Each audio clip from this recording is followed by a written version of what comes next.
Good morning friends, praise Lord. നിങ്ങൾ ശ്രവിക്കുന്നു ജീവൻ്റെ അപ്പം. നമ്മൾ സ്വർഗസ്നായ പിതാവേ, മാത്യു ചാപ്റ്റർ 6:9 6-9 സ്വർഗസ്നായ ഞങ്ങളുടെ പിതാവേ, അങ്ങയുടെ നാമം വിശദീകരിക്കപ്പെടണമേ എന്നാണ്. അങ്ങയുടെ നാമം വിശദീകരിക്കപ്പെടാൻ വേണ്ടി നമ്മളിവിടെ ജീവിക്കുമ്പോൾ നമ്മളെ തന്നെ വിശദീകരിക്കപ്പെടണം, അല്ലേ? നമ്മളെ വിശദീകരിച്ചാൽ മാത്രമേ സ്വർഗീയ പിതാവിൻ്റെ നാമം വിശദീകരിക്കപ്പെടുകയുള്ളൂ. അതുകൊണ്ട് നമ്മുടെ ശരീരം പരിശുദ്ധാത്മാവിൻ്റെ ആലയം, മന്ദിരമാണ്, വീടാണ്, ദൈവം വസിക്കുന്ന വീടാണ് എന്ന് ഓർപ്പിക്കണം. അതുകൊണ്ട് എല്ലാ അവയവങ്ങളും എങ്ങനെ വിശുദ്ധമായിരിക്കണമെന്ന് നമ്മൾ കേട്ടുകൊണ്ടിരിക്കുന്നു. ഇന്നലെ നമ്മൾ കണ്ടു, സ്നാപയോനാൻ പറഞ്ഞു, യേശുവേ നീ എന്നിൽ വളരണം, ഞാനോ കുറയണം. You must increase in me, I must decrease എന്നും പറയണം. പിന്നെ ഇന്ന് നമ്മൾ സ്വർഗീയ പിതാവ് എന്താണ് ചെയ്യുന്നത്? He wants to mold us into holiness. സ്വർഗീയ പിതാവ് is in the process of moulding us into holiness and perfection, just as a goldsmith or silver smith does. ഈ പൊന്ന് തട്ടാൻ സ്വർണം ഉണ്ടാക്കുന്നതിന്, പിന്നെ സ്വർണം ഉണ്ടാക്കുകയും വെള്ളി ഉണ്ടാക്കുകയും നിങ്ങൾ കണ്ടിട്ടുണ്ടോ? ആ തട്ടാൻ എന്താ ചെയ്യുന്നത്? ആ സ്വർണം ഇങ്ങനെ അലയിലിട്ടിട്ട് ഇങ്ങനെ ഊതും, അല്ലേ? അങ്ങനെ ഊതി ഊതി ഊതി അത് തിളങ്ങുന്ന വരെയും അത് ഊതിക്കൊണ്ടിരിക്കും, അത് റിഫൈൻ ചെയ്തുകൊണ്ടിരിക്കും. അത് എപ്പം വരെയാണെന്നറിയാമോ? സ്വന്തം റിഫ്ലക്ഷൻ കാണണം. പുള്ളിയുടെ റിഫ്ലക്ഷൻ കാണുന്ന വരെയും ഇങ്ങനെ ഊതിക്കൊഴിച്ച് തീയിൽ കൂടി കടത്തിക്കൊണ്ടിരിക്കുന്നു. സ്വർഗീയ പിതാവ് നമ്മളെ അങ്ങനെ ഒരു പ്രോസസ്സിൽ കൊണ്ടുപോകും. നമുക്ക് സഫറിങ് തരും, നമുക്ക് വിഷമങ്ങൾ തരും. ചിലപ്പോൾ ഒരു സാൻഡ് പേപ്പർ നമ്മളെ ഉരുമാൻ നമ്മുടെ കുടുംബത്തിൽ തന്നെ കാണും. ചിലപ്പോൾ നിൻ്റെ ഭർത്താവായിരിക്കും, ചിലപ്പോൾ നിൻ്റെ ഭാര്യയായിരിക്കും, അമ്മായിമ്മയായിരിക്കും, മക്കളായിരിക്കും. ആരെങ്കിലും കൂടെയും സ്വർഗീയ പിതാവ് അങ്ങനെ ഒരാളെ വയ്ക്കും. അല്ലെങ്കിൽ അവർക്ക് നമ്മൾ കൂടുതൽ സ്ഥാനം കൊടുക്കും, അവർക്ക് കൂടുതൽ സ്നേഹം കൊടുക്കും. ദൈവം പറയുന്ന എൻ്റെ സ്ഥാനം ആർക്കും കൊടുക്കാൻ പാടില്ല. ഒന്നാമത് തന്നെ നിൻ്റെ ദൈവമായ യഹോവയെ സ്നേഹിക്കുക, ആരാധിക്കുക. വേറെ ഒരു ദൈവവും നിങ്ങൾക്കുണ്ടാകരുത്. ദൈവത്തിൻ്റെ സ്ഥാനത്ത് മക്കളുണ്ടാകാൻ പാടില്ല. ദൈവത്തിൻ്റെ സ്ഥാനത്ത് ഭർത്താവോ ഭാര്യ ഉണ്ടാകാൻ പാടില്ല. ദൈവത്തിൻ്റെ സ്ഥാനത്ത് ഒരു കൂട്ടുകാരനോ ആരും ഈ ലോകത്തിലുണ്ടാകാൻ പാടില്ല. ദൈവത്തിന് ആദ്യ സ്ഥാനം കൊടുത്തിട്ട് വേണം മറ്റുള്ളവരൊക്കെ. അതാണ് നമ്മൾ അറിഞ്ഞിരിക്കേണ്ടത്. അപ്പോൾ ഹീബ്രൂസ് ചാപ്റ്റർ 12:8 ഹെബ്രായ ലേഖനം അതിൻ്റെ 12 അതിൻ്റെ 8 പറയുന്നു, വിത്തൗട്ട് ഹോളിനെസ് ഞാൻ അത് മലയാളത്തിൽ വായിക്കാം. നിങ്ങൾ ബാലശിക്ഷ സഹിച്ചാൽ ദൈവം മക്കളോട് എന്ന പോലെ നിങ്ങളോട് പെരുമാറുന്നു. അപ്പൻ ശിക്ഷിക്കാത്ത മകൻ എവിടെയുള്ളൂ, അല്ലേ? എല്ലാ ഫാദറും ശിക്ഷിക്കും, അല്ലേ? എല്ലാ മദറും കുഞ്ഞുങ്ങളെ ശിക്ഷിക്കും. എല്ലാവരും പ്രാപിക്കുന്ന ബാലശിക്ഷ കൂടാതിരിക്കുന്നു എങ്കിൽ നിങ്ങൾ മക്കളല്ല, കൗലേടന്മാരത്രേ. Means you are not children but you are illegitimate children. അങ്ങനെയാണ് പറയുന്നത്. So if God has not chastened you, you will be lost. അപ്പൻ മക്കളെ ശിക്ഷിക്കുന്നത് പോലെ ദൈവം നമുക്ക് ബാലശിക്ഷ തരുന്നു എന്ന്. ഇന്ന് ആ സഫറിങ് ഉണ്ടല്ലോ, ആർക്കാണ് ഇല്ലാത്തത്? Life is full of ups and downs, അല്ലേ? നമ്മുടെ ജീവിതം മുഴുവൻ സുഖവും ദുഃഖവും കണ്ണീരും എല്ലാം ഉണ്ട്. സുഖവും ദുഃഖവും എല്ലാം, സന്തോഷവും ദുഃഖവും എല്ലാം നിറഞ്ഞതാണ് നമ്മുടെ ജീവിതം. പക്ഷേ നമ്മളതിനെ ജയിക്കണം. ഈ ദൈവവചനത്തെ മാത്രമേ നമുക്ക് ജയിക്കാൻ സാധിക്കുകയുള്ളൂ. സാധാരണ നമ്മുടെ വീക്ക് പോയിൻ്റ് നോക്കിയാണ് നമ്മളെ ടെംപ്റ്റ് ചെയ്യാൻ വരുന്നത്, നമ്മളെ ശോധന ചെയ്യാൻ വരുന്നത്. നമ്മുടെ വീക്ക് പോയിൻ്റ് എവിടെ പിടിച്ചാലാണ് അവനെ വീഴ്ത്താൻ സാധിക്കുന്നതെന്ന് സാത്താൻ ഇങ്ങനെ ഊടാടി നടക്കുകയാണ്. ആരെ വിഴുങ്ങേണ്ടു എന്ന് ഒന്ന് പത്രോസ് അതിൻ്റെ 5:8 പറയുന്നത്, Satan is roaming like a roaring lion seeking whom he may devour. ആരെ വിഴുങ്ങേണ്ടു എന്ന് പറഞ്ഞ് ഗർജിക്കുന്ന സിംഹം പോലെയാണ്, ഡ്യൂപ്ലിക്കേറ്റ് സിംഹമാണ്. പക്ഷേ നമുക്ക് ഒറിജിനൽ സിംഹം നമ്മളിലുണ്ട്. നമ്മുടെ ശരീരം പരിശുദ്ധാത്മാവിൻ്റെ ആലയം, means lion of the tribe of ജൂഡ എന്നാണ് യേശുവിൻ്റെ പേര്. ആ ലയണാണ് നമ്മളിലുള്ളത്. ആ സിംഹമാണ്, യൂദാഗോത്ര സിംഹമാണ് നമ്മളിലുള്ളത് എന്ന് നിങ്ങൾ മനസ്സിലാക്കണം.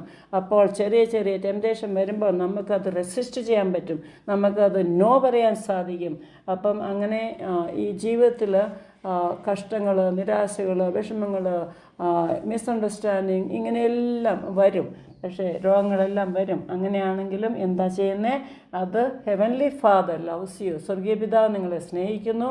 ഒരു ഗോൾഡ് സ്മിത്ത് പോലെ, ഒരു തട്ടാൻ സ്വർണം തട്ടാൻ പോലെ സ്വന്തം റിഫ്ലക്ഷൻ വരുന്നവരെ സ്വർഗീയ പിതാവ് യേശുവിനെ പോലെ നമ്മൾ പ്രതിബിംബിക്കണം. യേശുവിൻ്റെ റിഫ്ലക്ഷൻ കാണണം, നമ്മൾ കർത്താവിനെ റിഫ്ലക്റ്റ് ചെയ്യണം.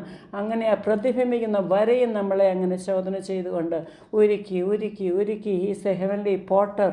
ഒരു എന്നാ പറയുന്നത്, ഈ പോട്ട്സൊക്കെ ഉണ്ടാക്കുന്ന പറയില്ലേ, അങ്ങനെയുള്ള പോട്ടറാണ് അത്. ക്ലേ ഇങ്ങനെ മണ്ണെല്ലാം കുഴച്ച് കുഴച്ച് മനോഹരമായ ഒരു പാത്രം ഉണ്ടാക്കും, അതിന് രൂപം കൊടുക്കും അല്ലേ. അങ്ങനെ ഇങ്ങനെ ആ ക്ലേ പറയല്ല, കളിമണ്ണ് പറയല്ല, എന്നെ ഇങ്ങനെ ഞെക്കല്ലേ എനിക്ക് വേദനിക്കുന്നു എന്ന് പറയില്ല. അപ്പോൾ അങ്ങനെയാണ് സ്വർഗീയ പിതാവ്. He is A Potter and we are the clay. നമ്മളെ അത് പണിതെടുക്കുകയാണ് ദൈവം. അങ്ങനെ ഓരോ ശോധനയിൽ കൂടി, ഓരോ വിഷമത്തിൽ കൂടിയും തീ കൂടി കടന്നാലും തീ നിന്നെ ദഹിപ്പിക്കുകയില്ല, നീ വെള്ളത്തിൽ കൂടെ നദിയിൽ കൂടി പോയാലും നദി നിന്നെ മുക്കിക്കളയില്ല എന്ന് യെശയ്യാപ്രവചനം 43:2 ദൈവം നമ്മളോട് പറയുന്നു. അപ്പോൾ അതിൽ നിന്നെല്ലാം കാത്തു സൂക്ഷിക്കുന്ന ദൈവമാണ്. അവിടെ നിന്നെ നശിക്കാൻ അനുവദിക്കുകയില്ല. ശദ്രക്ക്, മേശക്ക്, അബേദ്നെഗോ തീയിൽ പോയപ്പോൾ ദൈവം ഇറങ്ങിച്ചെന്ന്, 4-മനായി ഇറങ്ങിച്ചെന്ന് അവരെ രക്ഷിച്ചു. തീ തൊട്ടിട്ടില്ല അവരെ, അല്ലേ, ഒരു മണം പോലും തീയുടെ ഉണ്ടായിട്ടില്ല. അങ്ങനെ ഉള്ള ദൈവമാണ് നമ്മൾ സേവിക്കുന്ന. Who is this God? Is A mighty wonderful God. അങ്ങനെയുള്ള ദൈവത്തെയാണ് ഞാൻ സേവിക്കുന്നത്, ഞാൻ ഇൻട്രൊഡ്യൂസ് ചെയ്യുന്നത്, നിങ്ങളോട് പറഞ്ഞു തരുന്നത്. അങ്ങനെ പ്രോവർബ്സ് ചാപ്റ്റർ 3 വേഴ്സ് 10 and 11 സദൃശവാക്യം അതിൻ്റെ 3,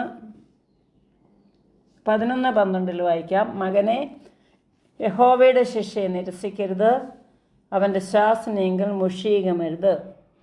അപ്പൻ ഇഷ്ടപുത്രനോട് ചെയ്യുന്നത് പോലെ യഹോവ താൻ സ്നേഹിക്കുന്നവനെ ശിക്ഷിക്കുന്നു. Just like a father disciplines his child, same way heavenly father disciplines his children. We are his children. അങ്ങനെ ഡിസിപ്ലിൻ തരും. അപ്പം നിങ്ങൾ നിരാശപ്പെടരുത്. നിങ്ങൾ അയ്യോ ദൈവം എന്നെ മറന്നോന്ന് പറയരുത്. ദൈവം എപ്പോഴും നിങ്ങളെ കരുതിക്കൊണ്ട്, ദൈവത്തിൻ്റെ കണ്ണ് എപ്പോഴും നിങ്ങളുടെ മേലാണ്.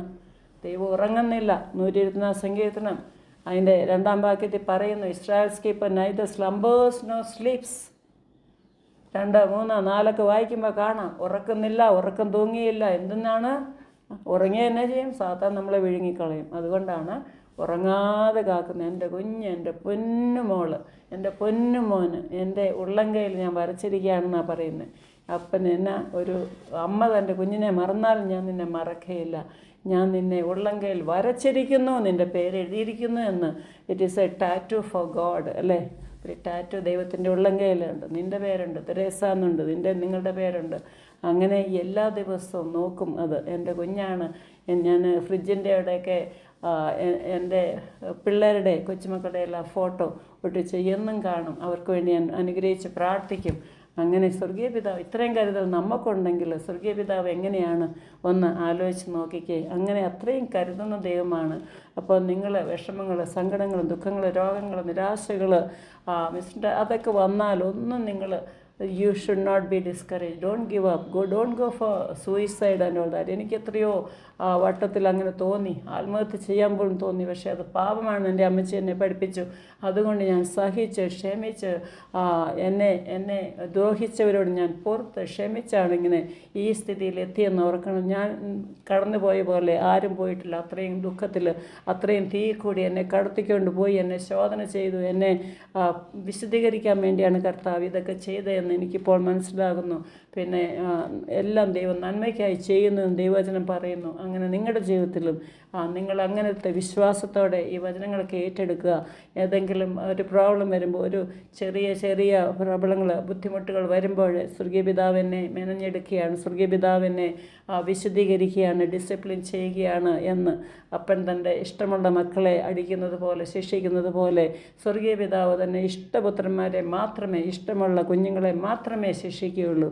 ആ ശിക്ഷ നിങ്ങൾ ഒരിക്കലും ഒരു ദോഷമായിട്ട് കരുതരുത്. ദൈവമേ അതിനുള്ള കൃപ തരണേ. My grace is sufficient for you. ദൈവം പറയുകയാണ്, എൻ്റെ കൃപ നിനക്ക് മതി എന്ന്. ആമേൻ.